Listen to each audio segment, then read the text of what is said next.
Real quick, it's the elephant in the room. It's the elephant.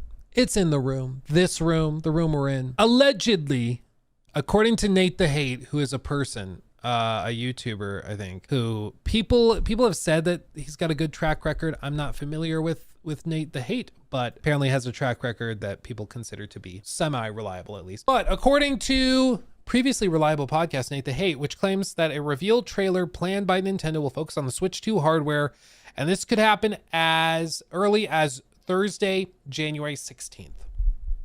So 2 days from now. This jives with what we've heard from other sources. For example, VGC has been told that they're going to be doing a sort of two-phase reveal where they're going to show off hardware and then they're going to show off the actual games and stuff. This is what they did back 8 years ago. Do you feel old yet? 8 years ago, October 20th, 2016. Where they did this trailer revealing the Switch, and it just kind of sells the use of the device. You know, it's kind of like what Apple tried to do with that Vision Pro headset, where they just show people with googly eyes staring at each other on a first date, and it's like, nobody wants this. But with this, you know, at least you see the vision. You see the controllers going onto the device. He takes it out. He takes it with him somewhere else, and you understand what this is, what the vision is. Wow, I can play the game on my TV, put the controllers in, keep playing as I go somewhere else. Brilliant. And they show some gameplay. You know, they had already announced Breath of the Wild and we knew about that, but they show some more and it gives you an idea of what you can expect with it. On a plane, one of the best uses for the Switch. I'm still amazed by the Switch's battery life too. Yeah, compared to my ROG Ally, it is fantastic. It really is. But yeah, road trips, they paint the picture. And this really, I think, did a good job of that, selling that vision, you know? So I think it makes sense that they would do that. The other piece of this is that it seems like everybody on Earth has already announced the Switch 2, except for Nintendo. There's been multiple stories already where like Amazon will have listings of products for the Switch 2 showing the device. And like at CES, there were tons of these. There were tons of these little devices, cases, carrying bags, cool little accessories, replacement Joy-Cons, all sorts of stuff that they showed, and yet Nintendo still has not shown anything. It's really, really bizarre. But from all these leaks, there are a few things that we definitely can take away. And this is not just from these things, these early postings, but also from leaks and stuff that has been, have been out a while. Supposedly it's even on the black market already. Really, bust a nut? Really? That's crazy if that's true. That, wow.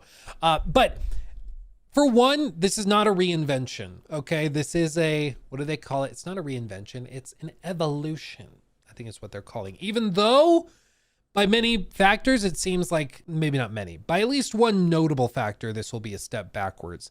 And that is that this will almost certainly be using an LCD screen as opposed to the OLED screen that the Switch OLED uses. The OLED screen on the Switch OLED is fantastic. It really, really is beautiful. To go back to an LCD screen kind of sucks. It just sucks. Because you'd hope that this would just be across the board an improvement over the Switch, but apparently no. It's an LCD screen. It's being done to save money, and that's just what you're going to do. So they're doing that. There's an extra button on the new Joy-Con. Allegedly, they have fixed the stick drift issues and the disconnection issues that plagued the Joy-Cons for so long. They will now attach with some sort of magnetic lock as opposed to a sliding rail lock. I don't actually know if I like that more. I know some people hated the sliding rails. I didn't mind it. I liked how secure it was, but allegedly this will secure differently. And I'm sure for case manufacturers, they also like that because it means that they can have this crease running down the side and you can have your case on the Joy-Con and then it just kind of all clicks together. So that's kind of cool. But it is, to be clear, a Switch 2. I mean, it is not meant to be a reinvention. This is not a new device. It is just a new Switch. Couple positives, new Nintendo games. They make some really good stuff. They are partnering with NVIDIA, and it's likely that this will integrate DLSS in some significant way, specifically when it's docked. So even though this will be significantly more powerful than the base Switch, it should also be able to do much higher fidelity just by means of using DLSS, which is way better than the AMD stuff that you get on other handheld devices, PC devices, stuff like that. So it does seem like there's going to be improvements, but I do think that there's going to be a lot of people when this is revealed that are like, really, that's it? Because I think a lot of people are expecting that Switch moment. A lot of people are hoping for the reveal that blows them away, and they want that excitement. They want something really to blow them away. And I just don't know if that's what we're going to see here. My gut is that it's going to be fun. It's going to be a new Nintendo device, but I just don't think it's going to be anything that crazy. And I don't think we should get our hopes up that it's going to like totally blow your mind. Especially because the gaming world is very different now than it was back in 2017. There's a lot more handheld devices now. One of the main selling points for the Switch for like 4 years was that you could play all these third-party games, all of these games like even The Witcher 3, or what were some other ones that I played that were ported? L.A. Noire. I remember playing L.A. Noire a ton on my Switch. They ported all of these games over and you could take them on the go. And it was so exciting to finally be able to do that because there wasn't another way to do that. Now you can just get like a Steam Deck. You can get an ROG Ally. You can get a Legion Go. You can get any one of these other handheld devices that will run the game probably way better. It'll integrate with Steam, a much bigger marketplace with much better value, much better sales and stuff. It's harder to justify. So I think Nintendo will really need those big console saves or console saves, those big console sellers. They're going to need Mario Kart. They're going to need Smash Bros. They're going to need a new 3D Mario. They're going to need those big games to kind of dominate. As of right now, the exclusives that are going to be launching with it are still up for debate. Typically at this stage in the life cycle, we would have heard more leaks about what is going to be coming, but it's not really clear right now. Nate the Hate speculates that the Switch 2 could launch in May or June of this year, which matches what VGC has heard from their own sources, and that a new version of Mario Kart could be available at launch, followed by a 3D Mario release during the holiday of 25, which I think if they could pull this off is a solid lineup. I think most people will wait till the holidays to buy it anyway. So if you can get a Mario game and Mario Kart at the same time, boom, easy peasy. Third-party releases will likely include Final Fantasy VII Remake. According to Nate, Ubisoft is planning to release AC Mirage for the Switch, which makes sense. Already Mirage runs on the iPad. Like you can play this on your phone, which is really impressive. It looks and runs really, really well, but they've focused a lot on scalability with that.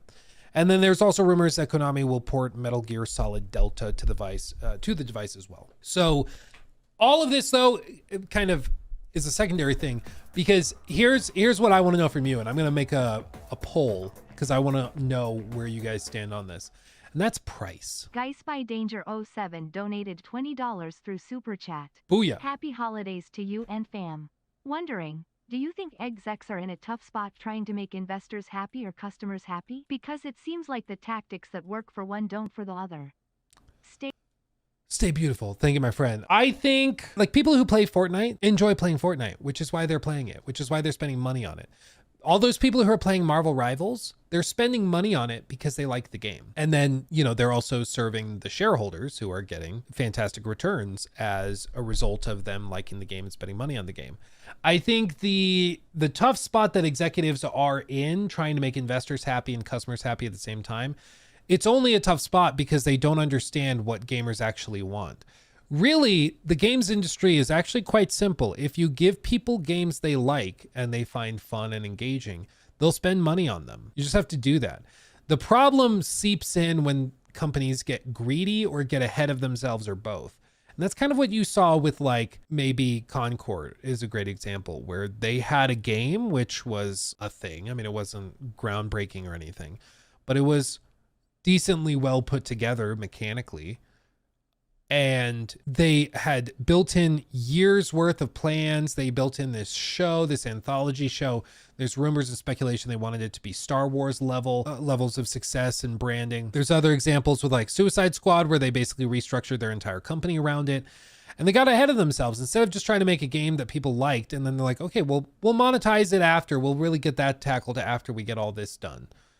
Instead of doing that, like they just tried to do it all ahead of time, build all the monetization out, and spent half the dev time trying to figure that stuff out. And it's just, I think it's because they don't know what players want, and so they mess up and give them something they don't want, or even something that they actively hate. And then they act surprised when people don't actually want it. Are they in a tough spot? Maybe, but it's only a really tough spot because they are kind of stupid and don't know what they are doing anymore. They don't know what players want. They don't know any of that. I'm going to create this poll. I want to know what price point you guys would buy the Switch to. Putting this in the chats for you to vote on. Oh, I should have put, if you're not going to buy it, I should have put another one in there that I'm not interested. Don't vote. Just click show results if you would not buy it at all. Okay? Fair? If you're not interested, just click show results. You don't have to vote. I should have done that. Where's 200? Because the Switch back in 2017 was 300. So I feel like there's no way on earth they would do 200. So if you're only 200, I think you're just not going to buy it. Fair. Vitones, thank you for that while you guys are voting. Did you see Apex Legends is going the exact opposite direction of Marvel Rivals skins? Battle passes, everything microtransaction wise, getting very predatory and no investment at all. And to anti-cheats to improvements. Very sad. Yeah, I mean, I loved Apex back in the day. Like a year or two ago, I was putting a lot of time into it. But it's clear EA is not interested in giving them the resources they need to be successful with it. And hacking is a huge problem. The servers were really crappy and really inconsistent. You'd have multiple matches where it would be just unplayable because the pings were terrible. Just really bad. And I don't know if that's because they're preparing to like pull out and do something else. But I don't know. But it's really disappointing to see how it's fallen. This is a pretty solid number. An LCD for 300. Woof. Yeah, dude. I mean, this is where we're at. So 500 being the max, 400. I mean, at the very least, we're looking at over 80% of you guys, not over 80. We're looking at 65-ish% of you guys would be willing to spend $400, between the 400 and 500 group. So that's decent enough. But then you see like a third of you would not go over 300.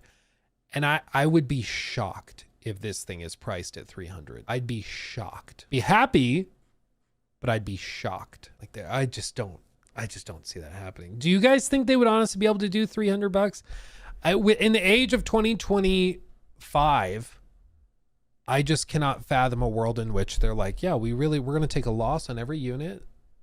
I just don't think they're going to do it. It'll be $399. That's what I would guess. If I had to put money on it, I would guess it's $399. And then they're going to do bundles. They'll do the Mario Kart bundle. They'll do all that stuff. Yeah, in the EU, it's going to be 600 or something. Yeah. If they're going to charge that much, it better be powerful. There's rumors it'll be about in line with like a PS4 Pro. But does that include also the like upscaling stuff? So like, yeah, it can do checkerboarded 4K like the PS4 Pro. Well, it can do, when docked, like DLSS upscale to 4K on ultra performance mode. Like at that point, is it really the same? So it's just, well, we'll see. We'll see. Because allegedly they're going to announce it like 2 days from now. We'll see.